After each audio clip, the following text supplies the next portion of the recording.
everyone, this is Abhishek Yadav and today we are going to see Unix lab experiment number 3. So the first program we have to do is write a cell program in Fibonacci series. So let's see the program.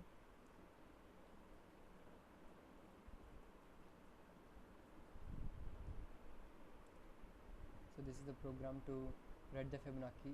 So first of all it will ask the user to enter the number till where it wants the Fibonacci series to be printed, and then it is going to add the last two numbers like 0 and 1, the basic starting numbers, and then echo the first two numbers, and then the loop will go until it reaches the nth number which is input by the user, and then it is going to print the sum of the numbers first two, and the expression will go on and on by replacing the value, and the last two values will be stored in A and B, and again it will be added over here A and B and stored in C, and then again it will be displayed over here.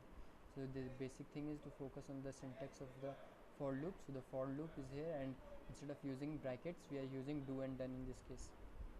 So let's execute it.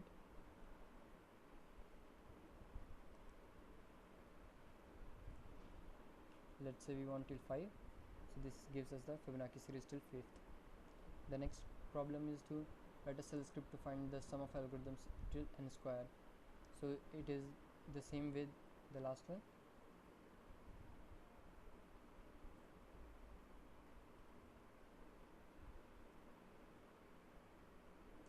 So it asks the user to enter till which position it wants. So let's say 5, so we want 5 positions. So if it is 1, it will print 1. If it is 3, so it will print 10, because 1 plus 3 is equal 9, 9 plus 1 10. So if we want till 5, it will print 25 plus 10, that is 35. So it works very well. Let's go and see its program.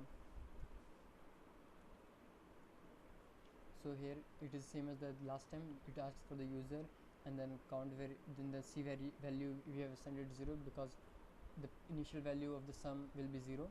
Then in this expression we are going to do I square, which is like 1, then it is going to increment by 2.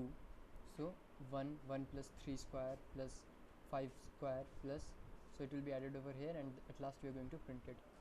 Our next problem is to write the shell script to check the numbers Armstrong or not. So let's do that. To check a number is Armstrong or not, it will ask the user to enter the number, then it is going to make the count 0. To check the Armstrong, first we have to find that how many digit it is. So for that we have done over here, while m is greater than equal to 0, it will keep on dividing it and the count will get on incrementing. After this we can know that what is the count of the variable, and then here we have done that. Again we have to do that, and we are going to multiply it, and as we know the count, so we can increase the remainder. We are going to find the remainder by dividing over here, and then we are going to increase the count, and then we are going to add it to the number, and if it is equal to the same number which the user inputted, it is an Armstrong number, otherwise it is not an Armstrong number. So let's execute it and see. 153 is an Armstrong number, so it is printing an Armstrong number. Otherwise, like 33, it is printing it is not an Armstrong number. Our next problem is to palindrome number. So let's execute it first and then we'll see the programming for it. So palindrome number is a number which is like 505, so it is a palindrome number. So let's see some other example like 45. It is not a palindrome number. So let's go and see its program. So it is quite easy and same as the previous one. We ask the user to get the value, and then we save the first value as 0, and then we ask then we divide it by 0 and save it in the remainder.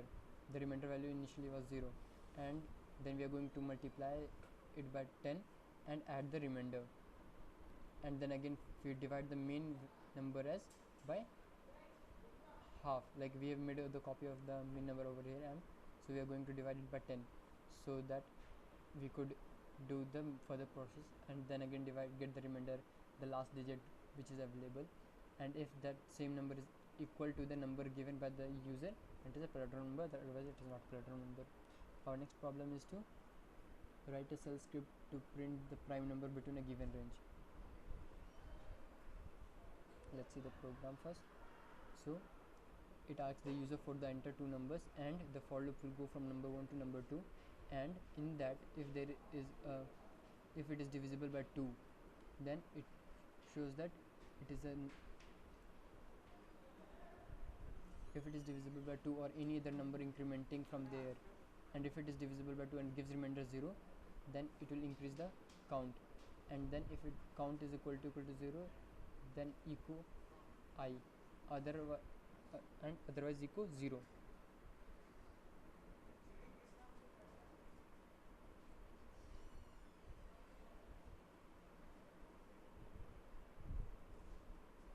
So enter the number, so 2 and then 9. So between 2 and 9 it should print 2, 5 and 7. Let's see one more example. Let's say 1 and 15. So it should print 1. See, so it's working very well and fine. Now our last program is to write a shell script to sort the array in ascending and descending order both. So this is the program for writing sorting the array in ascending and descending order both.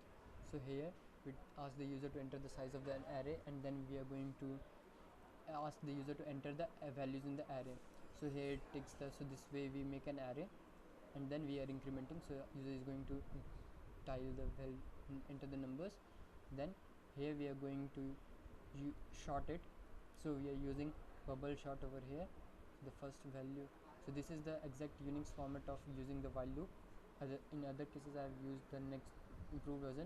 So to access a array we must use dollar, then brackets, and then array a of I, which is stored in a temporary variable, and then in a while loop it is going to check whether that variable is short than smaller than any other variable. If any variable is smaller, then it is going to swap the values, and then it is going to end it, and the j value it is going to increment I value for the loop to be not be infinite, and then it is going to print it from starting to end in the ascending order and in opposite order for descending to in descending order. So let's execute it and see. So the size, let's say 5, 3, 88, 7, 6, 99. So it shows in ascending and descending order both. So that's all. Thank you.